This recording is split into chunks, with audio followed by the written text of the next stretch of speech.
Hi friends, this is Jitesh Gadia, motivational speaker, trainer, coach. हर दिन की तरह आज Facebook और YouTube के माध्यम से वापस 6:09 आपके सामने एक नए पर्सपेक्टिव, एक नए टॉपिक के साथ। दोस्तों, जीवन में चीजों को कैसे लेंगे, एक कहानी से आज की बात की शुरुआत करते हैं। एक आदमी था और इनके पास एक उनका डोंकी था। आदमी भी बूढ़ा था, डोंकी भी बूढ़ा था। एक दिन डोंकी उनके खेत के कुएं के अंदर, वेल के अंदर गिर गया, चिल्लाने लगा। उनका जो मालिक था वो भी दौड़ के आया, देखा क्या करूं।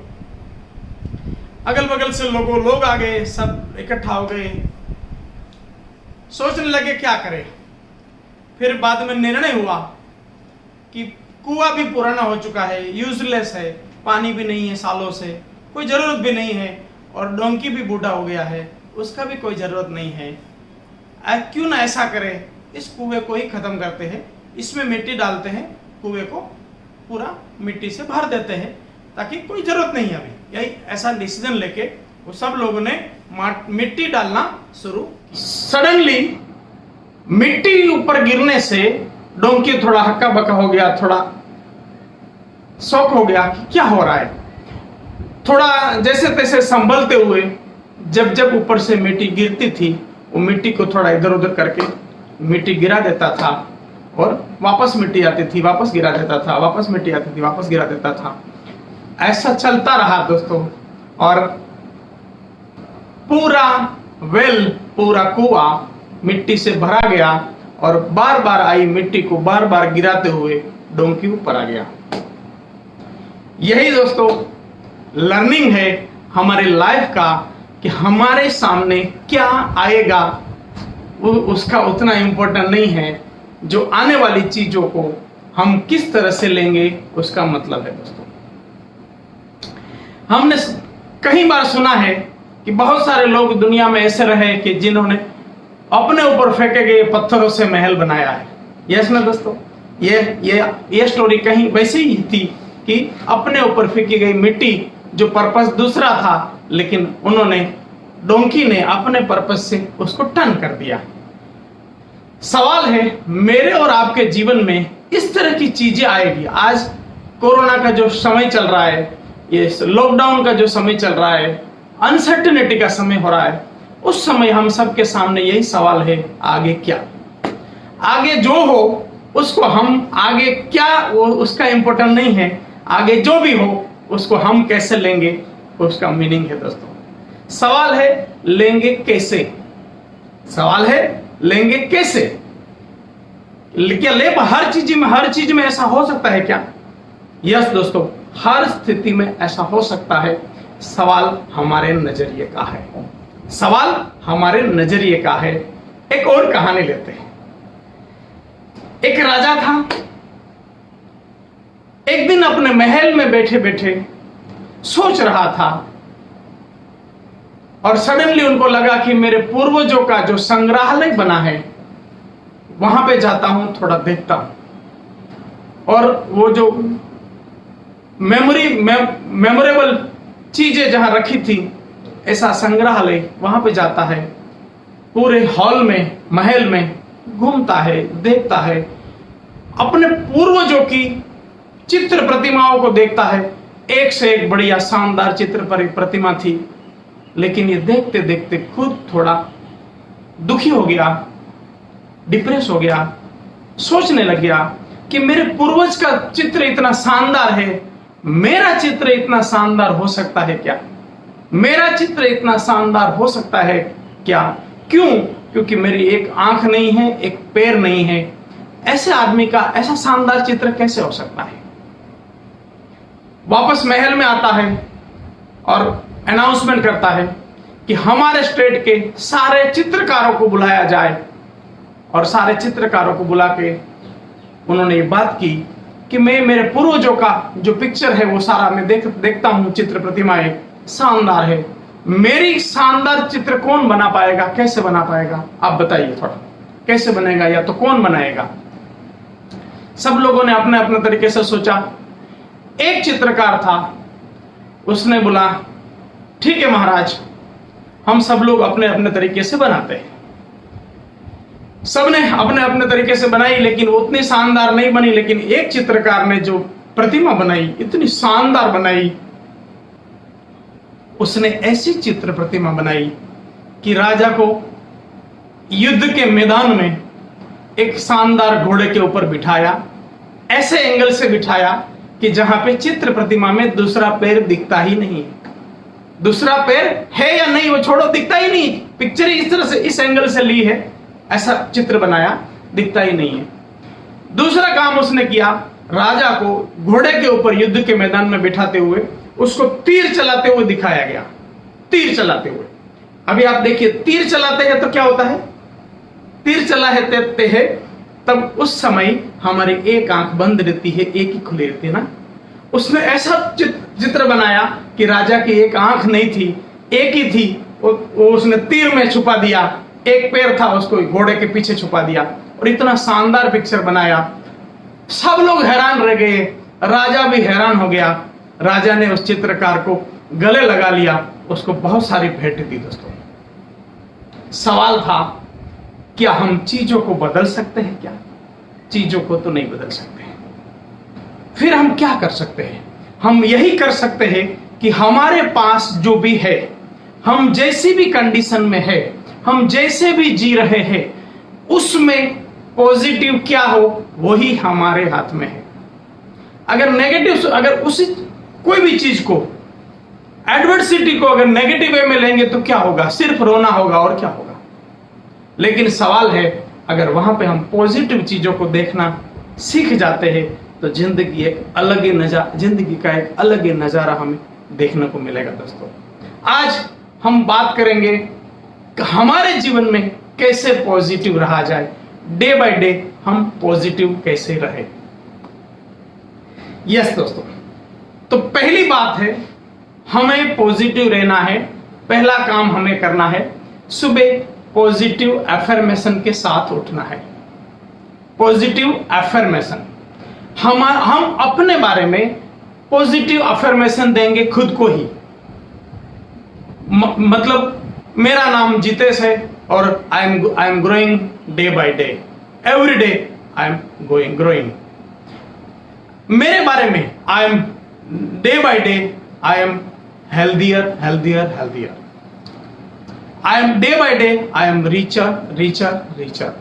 मतलब मैं कैसा जीवन चाहता हूं वैसा सुबह उठ के मेरे बारे में मैं आपसे बात कर रहा हूं तो आप अपने बारे में पॉजिटिव अफर्मेशन करेंगे कि मेरे बारे में कि क्या मैं जीवन में चाहता हूं। सुबह उस अफर्मेशन के साथ मैं उठूंगा, उठते ही मैं उस अफर्मेशन को दोहराऊंगा, मेरे बारे में पॉजिटिव बातों को दोहराऊंगा जो मैं चाहता हूं। मैं पॉजिटिव रिश्ते की बात कर सकता हूं, मैं पॉजिटिव टर्म्स ऑफ मनी की बात। आज का समय है, अभी का आज का समय है, तो हम क्या चाहेंगे? सबसे पहले पावरफुल हेल्थ, पावरफुल इम्यूनिटी, क्योंकि आज हमें पहली बार एहसास हो रहा है कि दुनिया का सबसे बड़ा वेल्थ है हेल्थ।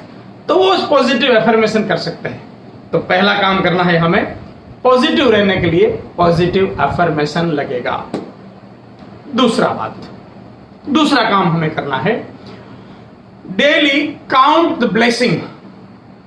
अपनी ब्लेसिंग को काउंट करना है। हम कभी ब्लेस्ड थे कि नहीं थे?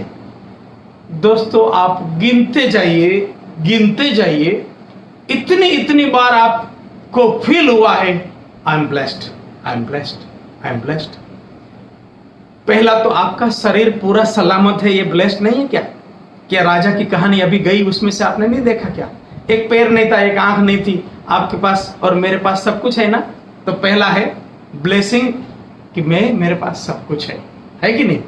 दूसरा ब्लेसिंग, मेरे पास परिवार है कि नहीं है? डेफिनेटली मेरे पास परिवार है।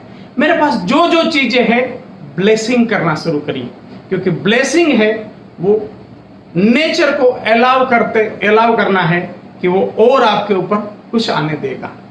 तो ब्लेसिंग करिए। आपने बहुत सारे समय जीवन में कुछ सफलताएं पाई थी, बहुत सारे समय सक्सेस आपको मिला है, टर्म्स ऑफ अलग अलग टर्म्स ऑफ मिला है। कभी आपको मन चाहिए, आपका स्पाउस मिल गया, तो ये ब्लेसिंग नहीं है क्या कि मुझे जैसा चाहिए था वैसा पति मिला या पत्नी मिली, या रिलेशन में, तो उसका आप ब्लेसिंग कर सकते हैं ना, काउंट द ब्लेसिंग। आपके पास संतान होंगे, काउंट ब्लेसिंग। आपके पास अच्छे पेरेंट्स होंगे, काउंट ब्लेसिंग। आपको जीवन में कहीं तो अवार्ड मिला होगा, काउंट द ब्लेसिंग। आप कहीं स्टडी में आप कहीं फर्स्ट नंबर पाया था, सेकंड नंबर पाया था, काउंट द ब्लेसिंग। तो सेकंड चीज है काउंट द ब्लेसिंग। मतलब आप ऐसे ऐसे ब्लेसिंग को याद करते रहिए, ऐसे ऐसे ब्लेसिंग को याद करते रहिए जहां पे आप खुश हुए थे। आप तो खुश तो हुए थे ना, बहुत बार खुश। अरे सर, आप साइकिल सीखते समय भी जब आप गिरते थे चलते थे, गिरते थे चलते थे, लेकिन जिस दिन नहीं गिरे ने, वो जो मोमेंट था ना, वो ब्लेसिंग मोमेंट था। आपने अंदर से फील किया था कि मुझे साइकिल भी आ गया। और आपको क्या लगता है, ये साइकिल लाना कोई छोटी चीज है? सर, आप उनसे पूछिए जो आज भी 30 साल के, 40 साल के, 50 साल से है, फिर भी उनको साइकिल नहीं आता। उनसे पूछो, मालूम पड़ेगा ये साइकिल चलाना बड़ा चीज है कि नहीं, बहुत बड़ा चीज है। अरे सर, आपको स्विमिंग आता है, आपको पानी में तैरना आता है, ये ब्लेसिंग नहीं है क्या? उनसे पूछिए जिसको पानी से डर लगता है, क्या स्विमिंग ब्लेसिंग है कि नहीं है? उनको 10 मीटर दूर से पानी से देखते ही दूर हो जाते हैं, उनसे पूछिए स्विमिंग क्या बात है, तो ब्लेसिंग है। तो काउंट द ब्लेसिंग। आपके जीवन में बहुत सारे ब्लेसिंग आए हैं, काउंट द ब्लेसिंग, उसको याद करिए। जब उसको याद करेंगे, आपको अंदर से सक्सेस की पॉजिटिव फीलिंग आएगी। थर्ड थिंग है, तीसरी बात है, laugh of on the miseries. आप अपने जीवन में आई हुई, ऐसा होगा कभी समस्या नहीं आएगी, ऐसा होगा? ऐसा किसी के साथ भी नहीं होता। समस्या ही, दिन है तो रात है, वो कभी हो ही नहीं सकता हमेशा दिन रहेगा या हमेशा रात रहेगी। तो आपको कुछ आपके जीवन में अनफेवरेबल कंडीशन, अनफेवरेबल चीजें मिली है जहां पे आप थोड़े दुखी हुए थे, तो ऑलवेज आप उसको लाफ ऑफ कर दीजिए, उसको उसके ऊपर हंस दीजिए कि ऐसा भी हुआ था, ऐसा भी हुआ था, उसके ऊपर हंस दीजिए। हंसना मतलब वहां से एनर्जी आप काट रहे हो, वो चीजों को आप अपने से डिसएसोसिएट कर रहे हो, अपने से डिसएसोसिएट कर रहे हो। आप मिजरीज को अपने पास अलाउ नहीं रख रहे हो। हमारे साथ आप देखिए ना, जो लोग पॉजिटिव नहीं रहते, ज्यादा आप जो नेगेटिव लोग आप देखते रहेंगे, होता है कि नहीं होता है? बहुत सारे लोग इतने नेगेटिव मिलते हैं, पता नहीं ये खाली सोच का सवाल है, फिर भी वो समझते नहीं। आप जो नेगेटिव बंदे को देखेंगे, आप देखेंगे उनके साथ, उनके जीवन में पहले जो भी जीवन उसका चला गया, उस जीवन में उनको सक्सेस मिली थी, हैप्पीनेस मिली थी, ब्लेसिंग मिली थी, उसको वो याद ही नहीं करते। लेकिन उनको जीवन में जब जब प्रॉब्लम आए थे, वो उसको इतना याद है कि तुम खाली छेड़ दो, खाली छेड़ दो, वो तुरंत वो इतनी कथा बनाएंगे, पूछो मत। तो ये उल्टा हो रहा है। क्या होना चाहिए? मिजरीज तो जीवन में आनी है, आती रहेगी, ऐसा भी नहीं आनी है, वो आएगी तो देखेंगे ऐसा। तो मिजरीज जीवन में आई है, उसको डिसएसोसिएट करते रहे, उसके ऊपर हंसते रहिए, उसके ऊपर हंसते रहिए। तो laugh off the miseries. Then चौथी बात, क्राइसिस जीवन में कभी कभी आएगी। Turn into opportunity, turn into opportunity. Crisis को अपॉर्चुनिटी में बदलिए। ऐसा हो सकता है, 100% हो सकता है। मैं तो बोलता हूं, जीवन में आपको जितने भी आज सक्सेसफुल लोग दिख रहे हैं, उसमें से ज्यादातर लोग क्राइसिस में से अपॉर्चुनिटी ढूंढे हुए हैं। आपको लास्ट टू लास्ट बताऊं क्या? Last to last Paytm, last to last Paytm, अभी पेटीएम, अरे लास्ट अभी एकदम लास्ट बताऊं क्या? जूम। जब क्राइसिस आया, वहां पे अपॉर्चुनिटीज भी थी।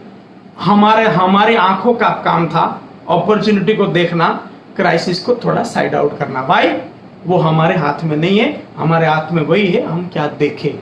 तो अभी क्राइसिस जब आया, अपॉर्चुनिटी, नोटबंदी आया, पेटीएम, ये लॉकडाउन आया, जूम, आप कच्छ में भूकंप आया था ना। आज कच्छ को देखिए और भूकंप से पहले का कच्छ को देखिए, आपको मालूम पड़ेगा क्राइसिस में अपॉर्चुनिटी था, इसीलिए उसकी शक्ल बदल गई। तो जब जब क्राइसिस आती है वहां पे अपॉर्चुनिटी छुपी होती है। लाइट नहीं थी, ये क्राइसिस था ना, जिसने भी लाइट को ढूंढा उसके लिए अपॉर्चुनिटी था ना। तो जीवन में क्राइसिस के साथ साथ अपॉर्चुनिटी होती ही है, आपको उसके ऊपर फोकस करना है, आपको फोकस करना है। क्राइसिस को हटाना है, क्राइसिस को हटाना नहीं है, आपका फोकस अपॉर्चुनिटी की ओर लाना है। अंधेरे को हटाने के लिए क्या करना होगा? बत्ती को जलाना होगा, पॉजिटिव चीजों को लाना होगा, अंधेरा अपने आप चला जाएगा। इतना सिंपल बात है। पांचवी बात है mute inner sound. Mute inner sound, हमारे अंदर के साउंड को बदलिए, ये म्यूट करिए। हमें सबसे ज्यादा जो परेशान करने वाली चीजें है वो है हमारा खुद का आवाज।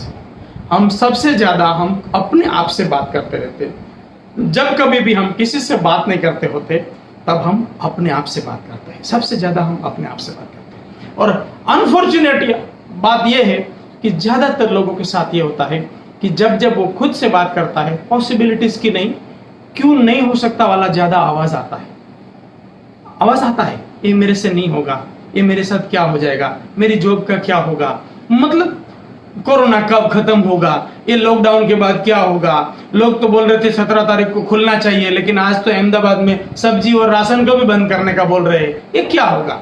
मतलब हम जब भी अपने साथ एसोसिएट होंगे, अपने साथ मतलब अकेले बैठेंगे, हमारी आवाज जो आएगी वो ज्यादातर नेगेटिव आवाज आती है। उसको म्यूट करना है। क्या करना है? म्यूट करना है। म्यूट कैसे करेंगे? कोई भी जैसे ही आवाज आती है अपने ध्यान को कोई दूसरी एक्टिविटी में लाइए, कोई भी दूसरी एक्टिविटी में लाइए। यही तरीका है और कोई तरीका नहीं है। आपको अपना साउंड म्यूट करना है। जैसे आपको आवाज आई, आप तुरंत उठ के कोई काम करने लग जाइए। कुछ काम नहीं है, पानी पी लीजिए, और पानी भी, प्यास भी नहीं लगी, बाथरूम जाके आइए, वो भी नहीं है, कोई भी काम कर लीजिए, कुछ भी नहीं है। आपके कहीं बच्चे के साथ खेलने लग जाइए, कहीं पे भी ध्यान को बटाइए। इनर साउंड म्यूट, इस तरह से इनर साउंड को आपको म्यूट करना होगा। छठी बात, चीजों को नए एंगल से देखना समझना होगा। ऑलवेज पॉजिटिव रहने के लिए चीजों को नए एंगल से देखना सीखना होगा, नए तरीके से मतलब मैंने आपको परसेप्शनल पोजीशन के समय उस वीडियो में आपसे बताया था कि आपको मेरे 2 कान दिख रहे हैं, लेकिन मेरे लेफ्ट हैंड में जो बंदा खड़ा है उसको एक ही कान दिख रहा है। यह है परसेप्शनल पोजीशन चेंज करना। तो ये आपके सामने कोई समस्या है, लेकिन वो समस्या एक्चुअल वही समस्या है नहीं, ये आपकी समस्या है। यही चीज की दूसरे के सामने आएगी तो वहां पे बदल जाएगा। तो आप ऐसे उस समय पे नए एंगल को सोचना मतलब क्या हो गया? आप मान लो आपके सामने जो चीजें है वही चीज अगर नरेंद्र मोदी के सामने आती तो क्या करता, बाबा रामदेव के साथ आती तो क्या करते, महात्मा गांधी के साथ आती तो क्या करते थे, स्वामी विवेकानंद के साथ आती तो क्या करते थे, मतलब मदर टेरेसा के साथ आती तो क्या करते थे। तो ऐसे आप अलग अलग ऐसे जो आपके रोल मॉडल है, आपके भी अलग अलग रोल मॉडल, टाटा के सामने आते तो क्या होता, नारायण मूर्ति के, तो आपके भी रोल मॉडल होंगे ना। तो ये जो चीज आपके सामने क्राइसिस लग रही है, वो चीज अगर आपके रोल मॉडल के सामने आती तो क्या होता। आप जैसे एक सवाल करके देखिए, आपको नया जवाब मिलेगा ही दोस्तों, मिलेगा। तो जब आप इस तरह से देखेंगे, आपको एक उस चीज को जो आपको पहले बड़ी लगती थी, अभी ये समस्या ही ना लगे, ऐसा भी हो सकता है। तो जब आपके सामने कोई चीज आती है, उसको दूसरे सक्सेसफुल रोल मॉडल के नजरिए से भी देखेंगे। 7वीं बात, ऑडिट बिफोर स्लीप। सोने से पहले अपने आप को एक बार ऑडिट करिए। आपको पॉजिटिव रहना है ना, ऑलवेज पॉजिटिव रहना है ना। सोने से पहले अपने आप को ऑडिट करिए कि मेरा आज का दिन कैसा गया, कहां मुझे कोई करेक्ट करना जरूरी था या कैसा गया, क्या हो गया। एनालिसिस करिए, मैं आज का दिन मेरा सक्सेसफुल था, कितना सक्सेसफुल था, कहां पे कमी रह गई, कहां पे मैं क्या कर सकता था। जो भी है, आप अपने पूरे दिन को ऑडिट करिए and plan the next day. And दूसरे दिन का प्लान करके सोइए कि कल मैं क्या करने वाला हूं, कल मैं क्या करने वाला हूँ। और मैं डायरेक्ट सेलिंग की ट्रेनिंग में ये जो 7वीं बात है वो मैं हमेशा बहुत ही जोर दे के बताता हूँ। और मैक्सिमम लोग यहीं पे गलती मारते हैं कि सुबह उठते समय उसके पास कोई प्लान नहीं होता, क्योंकि रात को सोने से पहले एक दिन का प्लान नहीं बनाया, तो सुबह उठने के बाद आधा दिन तो वहां पे चला जाता है। तो पॉजिटिव की तो बात ही छोड़िए। तो ये थी 7 बातें जो आपको ऑलवेज पॉजिटिव रखेगी। कल एक वापस नए टॉपिक के साथ मिलेंगे, तब तक के लिए आपका काम। ये वीडियो आपको अगर अच्छा लगा है तो आप अपने फेसबुक पे इसको जरूर शेयर करिए, और शाम तक रात तक बेटर वीडियो ऑडियो क्वालिटी के साथ यूट्यूब में भी ये एडिटिंग के साथ आ जाएगा। तो वहाँ पे जितेश गढ़िया यूट्यूब चैनल को सब्सक्राइब करिए, लाइक करिए, कमेंट करिए, बेल बटन को हिट करना ना भूले ताकि वीडियो सबसे पहले आपके पास आए। और पूरा वीडियो देखने के बाद अपने दोस्तों में व्हाट्सएप के थ्रू इसको शेयर करिए। थैंक यू वेरी मच दोस्तों। कल मिलेंगे 6:09।